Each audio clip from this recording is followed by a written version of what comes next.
the Prince of Wales may have been a little thought for their particular readers.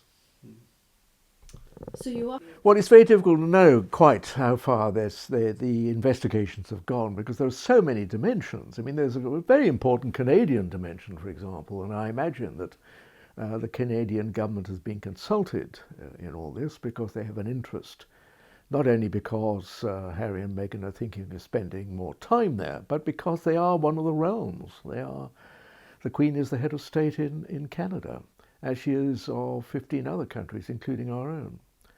And there are implications for the Commonwealth countries too, which have to be thought through, in addition to all the personal problems that Harry and Meghan might face, for example, about taking up residence in another country. What does this do for their taxes? And what above all does it do for the way in which they can carry out a role whilst retaining their titles, but living a different sort of life? How far can that be imagined? Nearest neighbour. The US, you mean? And there are features of the French constitution. It's very difficult to see Meghan operating in that side of the universe other than by using the royal connection. And the people would have engaged her, no doubt, very largely because of the royal connection, if it continues. And so crucial to this really is the extent to which the royal connection remains or is put into a new understanding. So far, the understanding has been that it cannot be used for merely commercial activities. The Prince of Wales, for example, his estate runs a business, but all his profits go into his charities. They don't go into his pocket. It's a ruling monarch, and England looks like a monarchy, but it's actually a republic.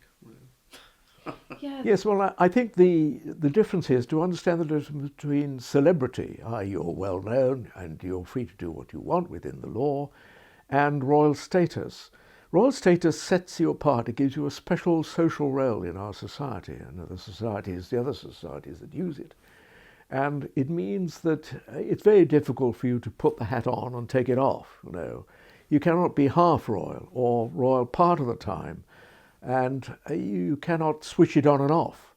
And it seems to me that the royal identity is always going to be the dominant one. You have to be seen to be believed. And if the monarchy is very small, then of course it's difficult for them to... So there may be room there for considering Commonwealth roles of some kind, which they would specialise in, and which reflect their own personal interests. Heaven knows the education of young women in underdeveloped countries and so on is a very big topic indeed, and it's something that Meghan has shown an interest in.